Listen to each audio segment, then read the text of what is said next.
చాలా ఒక పెద్ద విశేషంతో మొదలు పెడుతున్నాను ఇవాళ ఈ చర్చని.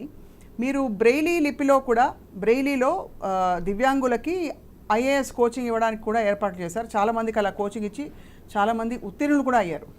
సో ఈ స్టేట్మెంట్ మీకు ఎలా అనిపిస్తుంది? ఫస్ట్ ఆఫ్ ఆల్ ఎందుకు అంత స్ట్రాంగ్ స్టేట్మెంట్ చేశారు స్మితా సబర్వాల్ గారు? ఆవిడ చేసిన స్టేట్మెంట్ మాత్రం స్ట్రాంగ్, అంతవరకు ఖచ్చితంగా చెప్పచ్చు. పూజా కేట్కర్ అనే ఒక ట్రైన్ ఐఏఎస్ సంబంధించిన దాంట్లో వచ్చిన ఒక లొసుగుల మీద ఆధారపడి ఈవిడ కాంటెక్స్ట్ అది అయి ఉండొచ్చు, కానీ టెక్స్ట్ మాత్రం రాంగే. ఇందులో ఎందుకు రాంగ్ అంటే ఒకటేమో అరే ఇలాగా వ్యవస్థలో లోపాలు ఉన్నాయి కాబట్టి సరిచేసుకోండి, బహుశా ఈ వ్యవస్థలో ఉన్న లోపాల వల్ల మిస్యూజ్ అవుతోందా అనే సూచనాత్మకంగా ఏమీ లేదు. రైట్. లేదా దివ్యాంగులను సపోర్ట్ చేస్తున్నాం లేకపోతే కనుక ఇంకొకటి చేస్తున్నాం, దానికి సంబంధించిన స్టేట్మెంట్ ఇచ్చేటప్పుడు ఒక ఏమంటామంటే స్వీట్ వాయిస్ లేకపోతే కనుక ఒక అంటే మనం పార్లమెంటరీ వర్డ్స్ లేకపోతే కనుక ఒక సూచనాత్మకమైన వర్డింగ్ లేదు.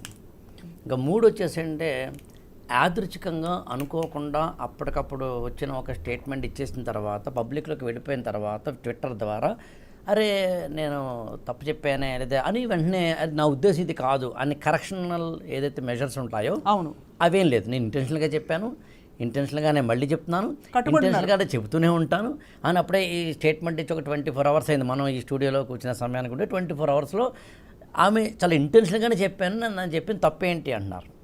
కానీ నిజానికి అందులో తప్పు ఎలా ఉందో రెండు పాయింట్లు. ఒకటి ఏంటంటే ఫస్ట్ ఆవిడ అన్నదేమిటో వర్బాటం చెప్దాం సార్. సో నేను చెప్పాలా మీరు చెప్పండి సార్. ఆవిడ అన్నది ఏంటంటే దివ్యాంగులకు సంబంధించి వారు ఇలాంటి ఆల్ ఇండియా సర్వీసెస్ లాంటి వాటికి అర్హులు కారు. మరి పూర్తిగా వెరబాటం అయితే మీరు స్క్రీన్ మీద వేయండి, బట్ పూర్తిగా అర్హులు కారు. వాళ్ళకి కోట అక్కర్లేదు. ఒక పైలట్ కానీ లేకపోతే ఒక సర్జన్ కానీ లేకపోతే ఇంకా అలాంటి వారు ఎవరైనా కానీ ఒక ఫిజికల్ లాంటి ఒక స్టామినాతోటి కూడిన పనులు చేసేందుకు కావలసిన సమర్థతలోకి వీళ్ళు తీసుకోవట్లేదు కదా. మరి ఆల్ ఇండియా సర్వీసెస్కి ఎందుకు కోటా ఉండాలి అనేది ఆమె ప్రశ్నించారు. అవును, అది ఖచ్చితంగా రాంగ్. దివ్యాంగులకు అవకాశాలు ఉండాలి. దివ్యాంగులు ఎట్టి పరిస్థితుల్లోనూ నార్మల్ వారికన్నా తక్కువ కాదు. రైట్. మనము డెమోక్రటిక్ సొసైటీలో డొమైన్లో ఉన్న ఈ రోజుల్లో అసలు ఏ వ్యక్తి ఎందులోనూ తక్కువ కాడు అనేది పాయింట్. కరెక్ట్. అది స్త్రీ పురుషుడి కన్నా తక్కువ కాదు, పలానా కులం వారు పలానా కులం వారి కన్నా తక్కువ కాదు, పలానా ప్రాంతం వారు పలానా ప్రాంతం వారి కన్నా తక్కువ కాదు, ఇన్క్లూడింగ్ ఆటో వాళ్ళైనా రిక్షా వాళ్ళైనా కానీ మన ముగ్గురి కన్నా తక్కువ కాదు. అది కరెక్టే. ఈ డెమోక్రటిక్ సెటప్ని ఏ కారణం చేతనైనా సబ్కాన్షియస్ మైండ్లో నార్మల్ కామన్ సిటిజన్ లేకపోయినా కొంచెం పర్లేదు, ఉండద్దంటలేదు నేను, ఉండకపోయినా పర్లేదు అంటలేదు, ఉండకపోయినా దాని డ్యామేజ్ తక్కువ. సివిల్ సర్వెంట్స్కి ఉండకూడదు.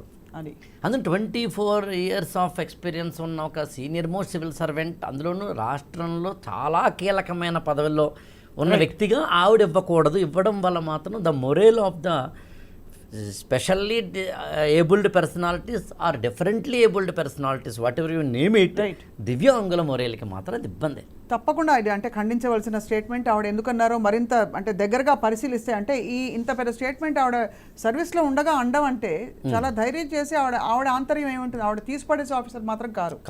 చాలా అంటే మంచి పేరు తెచ్చుకున్న ఆఫీసరు, అంటే అన్ని విధాలా కూడా అందరికీ చాలా సుపరిచితులు. ఎగ్జాక్ట్లీ. అందులో అంటే మీరు ఆ పదం చెప్తుంటే నేను ఒక చాలా సింపుల్గా చెప్తాను.